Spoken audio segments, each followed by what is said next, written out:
Saturday, 12 p.m.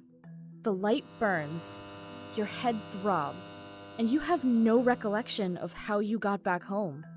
Don't worry, you're not alone. More than half of college students experience blackouts, according to several studies. And let's be clear, blacking out doesn't mean passing out. You were probably awake and aware the entire night. So then, where did all those memories go? Let's rewind to Friday night. Normally, whenever you have an experience, like a conversation, a part of your brain called the prefrontal cortex stores that information in short-term memory. Then another part of your brain, called the hippocampus, weaves those experiences together so they can be stored away as long-term memories. So the next day, you remember the party as a whole, instead of smell of sweat, house music, Jen was there. But here's the key part.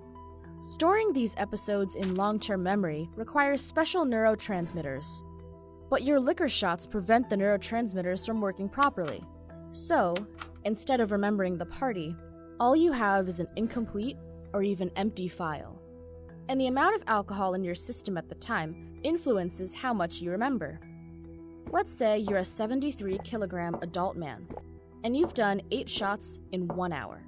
Your blood alcohol content is probably around 0.2% by this point, more than twice the legal limit for driving a car. And your brain may still be able to store some memories, so you end up with islands of memories separated by missing sections. That's called a fragmentary blackout, aka a grayout or brownout. But if you keep pounding those shots, it gets worse. Within the next half hour, you pound back another 4 shots. Now your blood alcohol content hits around 0.3%, and your hippocampus goes dark, and full amnesia sets in. This is called an en-bloc blackout.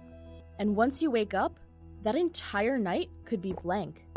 Push your BAC much higher than that, and you might die.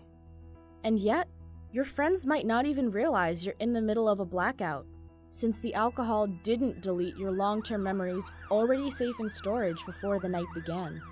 So you can still carry on conversations and behave more or less like a typical person. To an extent.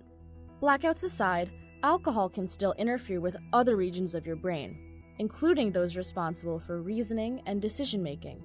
So during blackouts, people have crashed cars, gotten into fights, and committed or been the victims of sexual assault. They might just not remember it. That being said, not everyone gets blackouts. Your sex, body weight, and family history all play a role. So that could explain why your friends recall the entire night, despite downing just as much tequila. But it won't save them from a wicked hangover the next morning.